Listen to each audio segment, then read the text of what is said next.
బంగ్లాదేశ్ మాజీ ప్రధాని షేక్ హసీనా కేసులో అంతర్జాతీయ నేరాల ట్రిబ్యునల్ సంచలన తీర్పు వెలువరించింది. మానవత్వానికి వ్యతిరేకంగా నేరాలకు పాల్పడ్డారన్న కేసులో షేక్ హసీనాకు మరణశిక్ష విధించింది.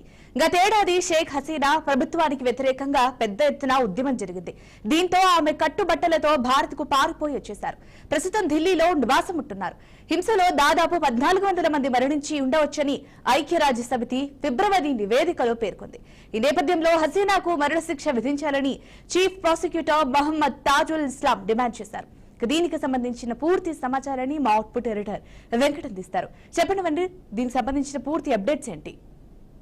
బంగ్లాదేశ్ని దాదాపు ప్రధానిగా 20 ఏళ్ల పాటు రూల్ చేసినటువంటి షేక్ హసీనా ఊహించిన పరిణామాన్ని ఎదుర్కోవాల్సి వచ్చింది. అక్కడ ఢాకాలో ఉన్నటువంటి ఇంటర్నేషనల్ క్రైమ్ ట్రిబ్యునల్ సంచలన తీర్పు ఇవ్వడం జరిగింది. ఆమెకు ఉరిశిక్ష విధిస్తూ బెంచ్ ధర్మాసనం తీర్పు ఇవ్వడం జరిగింది. సో ప్రస్తుతం ఇదే చర్చనీయాంశంగా మారింది.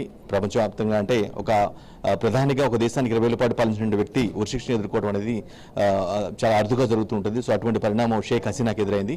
ప్రధానంగా గత ఏడాది జూలై ఆగస్టులో జరిగినటువంటి అల్లర్లు ఏవైతే ఉన్నాయో అక్కడ ఆ దేశంలో పెద్ద ఎత్తున అల్లర్లు జరిగాయి. అంటే అక్కడ ఆ దేశ స్వతంత్రోద్యమం కోసం పోరాటం చేసినటువంటి వ్యక్తుల యొక్క వారసుల రిజర్వేషన్లకు సంబంధించి, అదేవిధంగా మామూలుగా ఉద్యోగాల్లో ఉన్నటువంటి రిజర్వేషన్స్ ఏవైతే ఉంటాయో బలహీన వర్గాలకు సంబంధించి ఆ రిజర్వేషన్లకు సంబంధించి చెలరేగిన చిన్న అల్లరి పెద్ద ఎత్తున వ్యాప్తి చెందడం రాష్ట్ర వ్యాప్తంగా దేశవ్యాప్తంగా ప్రకంపనలు సృష్టించింది. ఆ అల్లర్లలో దాదాపు 14 మంది దాకా చనిపోవడం జరిగింది.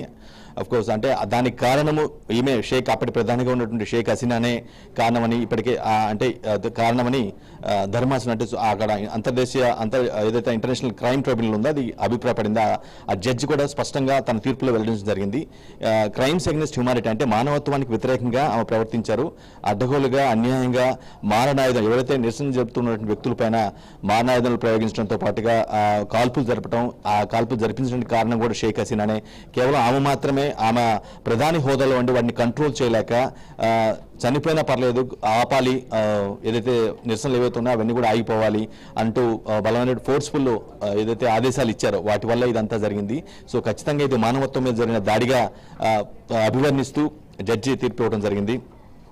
ఆమెతో పాటుగా అప్పటి హోంమంత్రి ఆ హోంమంత్రి ఎవరైతే ఉన్నారో అజ్దుద్దా మాన్ ఖాన్ అని ఎవరైతే ఉన్నారో అప్పటి హోంమంత్రిగా పనిచేశారు.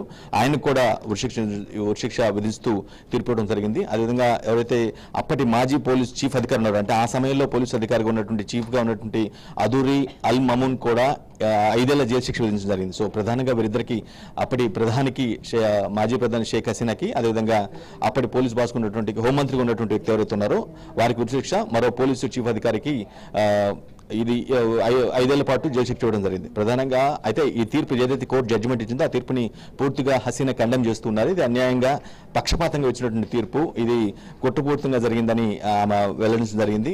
సో దేవుడు ప్రాణం ఇచ్చాడు, ఆ దేవుడే తీసుకెళ్తాడు, ఇలాంటి వాటిని నేను పట్టించుకోను, కేవలం ప్రజలకు సేవ చేసుకుంటా వెళ్తాను అని షేక్ హసీనా కూడా అనౌన్స్ చేయడం జరిగింది. మరోవైపు ఆమెకు ఉరిశిక్ష నేపథ్యంలో ఆమె మద్దతుదారులు పెద్ద ఎత్తున దాడులు చేసే అవకాశం ఉన్న నేపథ్యంలో ఢాకాలో కావచ్చు, లేదంటే బంగ్లాదేశ్లో ఉన్నటువంటి ప్రధాన నగరాలు ఏవైతున్నా ఆ నగరాల్లో హై అలర్ట్ ప్రకటించారు. పోలీసులు పెద్ద ఎత్తున మోహరించిన పరిస్థితి.